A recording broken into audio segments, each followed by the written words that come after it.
Hello everyone, if you clicked on this video, you probably know by now that the world got a rework. I'll just briefly go over some of these changes, and I'll just talk about how I feel about them. But do keep in mind that I have not really played matches with reworked the world, so there could be stuff in here that is not accurate. Anyhow, let's get into it. The world lost exactly one move, and that one move is stand jump. Stand barrage and stand barrage finisher are obviously still unchanged. Knives had no property changes. It's still a ranged projectile that is uncancelable and gives a little bit of stun. The world also retains its time skip, which was untouched. The world, or time stop, is completely unchanged, except for the fact that knives now only have a 1 second cooldown in it, not 2. Kick barrage is still uncancelable, and it's still a flurry of kicks followed by a hard kick that knocks down. However, this move received a lot of changes. This move got new sound effects, which isn't really gameplay related. What is gameplay related, however, is that it got a much more noticeable wind-up. And kick barrage also kicks for a lot longer than it used to.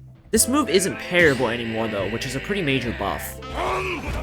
Overall, I feel like the new kick barrage could potentially have a little bit less time.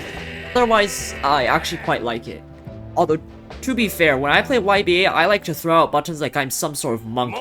And the fact that kick barrage cannot be parried anymore just gives me one less thing to worry about when I'm mindlessly mashing my buttons. The world's rage mode got changed a bit. It's now no longer called rage mode and is instead called the greatest high.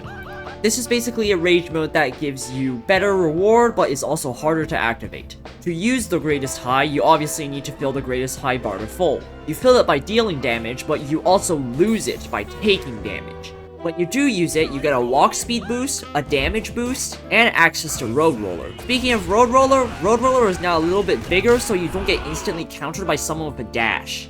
Which you can probably tell right off the bat, that is really good for the world. Overall, I feel like this rather unique rage mode is a pretty good addition for the world.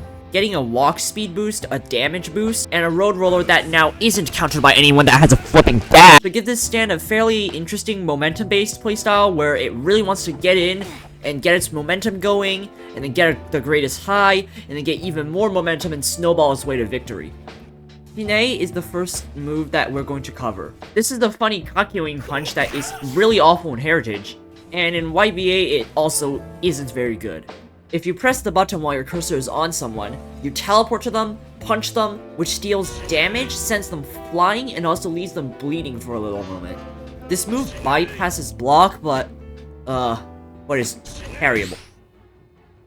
Overall, I don't think this move is a very good addition, since this is basically just a scrub killer move.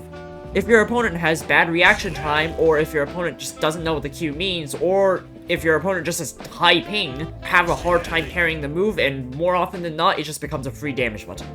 A free damage button that is not fun to play against. Against someone who has good ping, and has good reaction time, and knows what the Q means, then pressing this button is the equivalent of killing yourself, because they'll just parry it every time you get a free combo.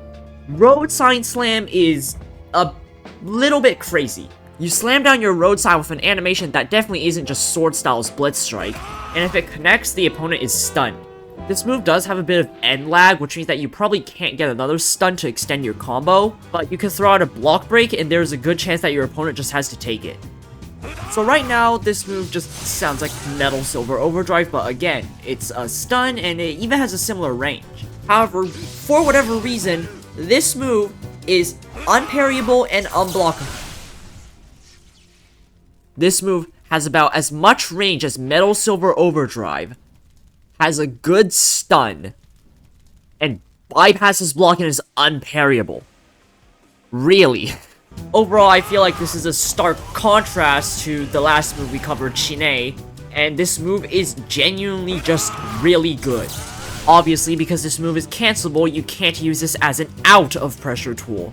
But when you are the one pressuring your opponent, unless they have a really hard read on you, there is a good chance they're eating this. Overall, I feel like the world's changes were pretty neat. I think the fact that Kick Barrage is now unparryable, and Road Sign Slam is just a pretty strong move. He's a pretty solid character who can pressure and get out of pressure pretty well, and if he does get his momentum going, his rage makes him even more terrifying.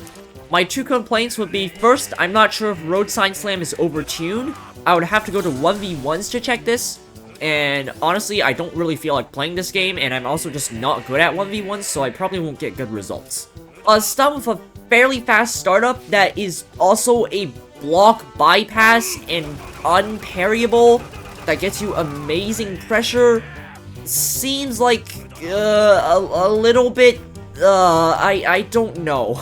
Especially because the world isn't a stand that struggles getting out of pressure either, with kick barrage and knives.